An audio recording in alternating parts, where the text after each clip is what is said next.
second.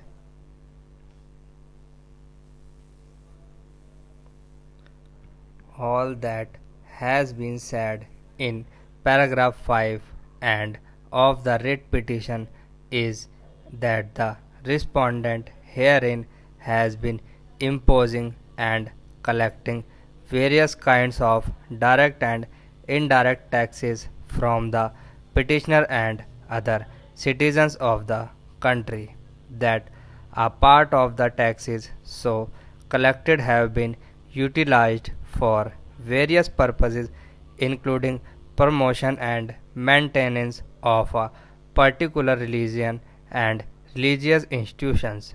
Thus, it is nowhere mentioned in the writ petition as to what percentage of any particular tax has been utilized for the purpose of the Hajj pilgrimage.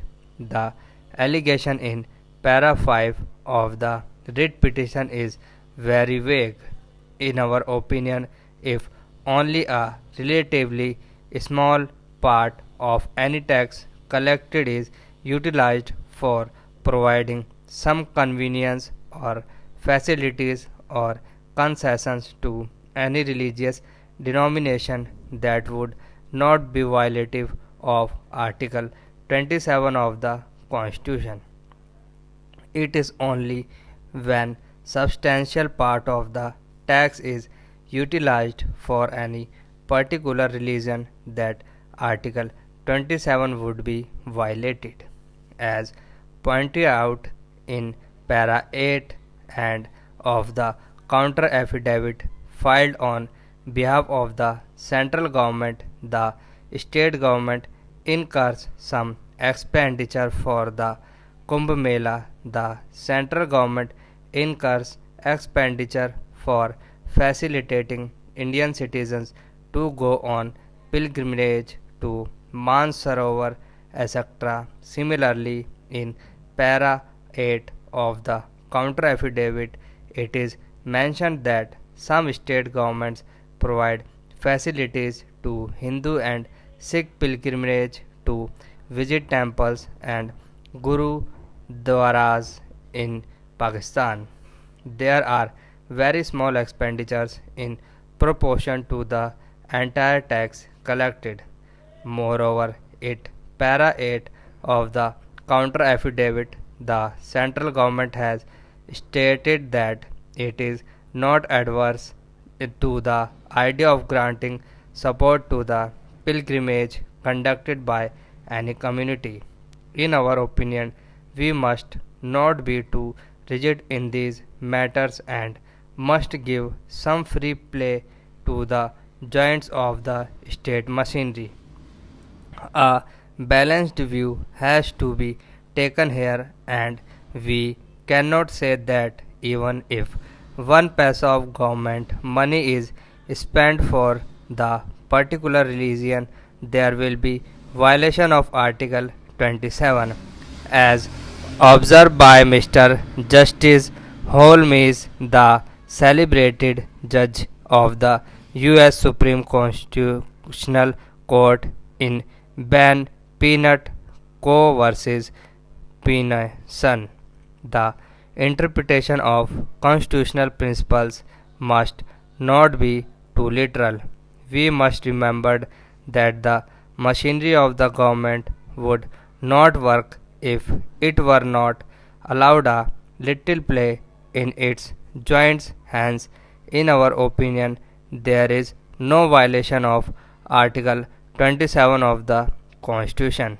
There is also no violation of Article 14 and 15, because facilities are also given and expenditures incurred by the central and state governments in India for other religions. Thus, there is no discrimination. In Transport of Dock Workers Union versus Mumbai Port Trust 2010, this court observed that Article 14 cannot be interpreted in a doctrinaire or dogmatic manner.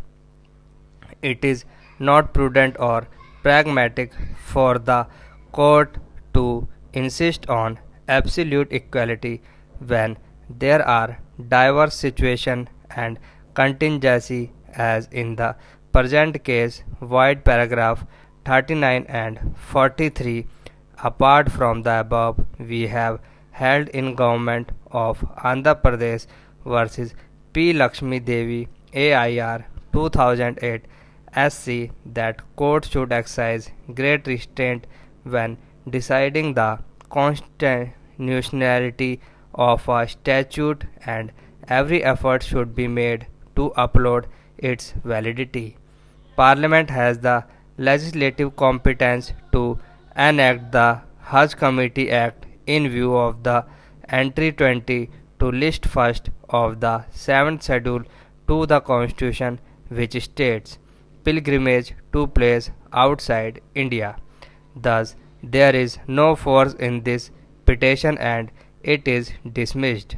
Before parting with this case, we would like to mention that India is a country of tremendous diversity, which is due to the fact that it is broadly a country of immigrants like North America, as explained in detail by us in Kalias and others versus State of Maharashtra JT 2011-19, as observed in paragraph 32 of the said decision. Since India has a country of great diversity, it is absolutely essential, if we wish to keep our country united, to have tolerance and equal respect for all communities and sects. It is due to the wisdom of our founding fathers that we have a constitution which is secular in character and which caters to the tremendous diversity in our country. It may be mentioned that when India became independent in 1947, there were partition riots in many parts of the subcontinent, and a large number of people were killed, injured, and displaced. Religious passions were inflamed at that time, and when passions are inflamed, it is difficult to keep a cool head. It is the greatness of our founding fathers that they kept a cool head and declared India a peculiar country.